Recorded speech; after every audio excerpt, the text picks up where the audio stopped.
नमस्कार मित्रांनो, आजचा दिवस आहे लक्ष्मीपूजनाचा. दीपावलीचा सर्वात मंगल आणि शुभ दिवस.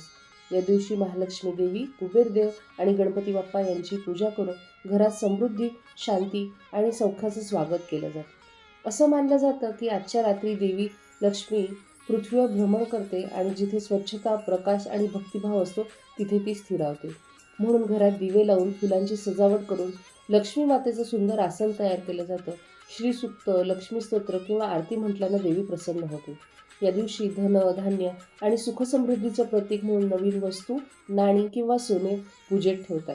चला तर आज या दिव्य क्षणी लक्ष्मी मातेचं स्वागत करूया. ती आपल्यावर तिचा आशीर्वादाचं सुवर्ण किरण पसरवो आणि आपल्या जीवनात सदैव आनंद, आरोग्य आणि संपत्ती नांदो. आपणा सर्वांना लक्ष्मीपूजन आणि दीपावलीच्या हार्दिक शुभेच्छा. जय महालक्ष्मी माता. व्हिडिओ आवडला असल्यास लाईक करा, शेअर करा आणि सबस्क्राईब करा. धन्यवाद.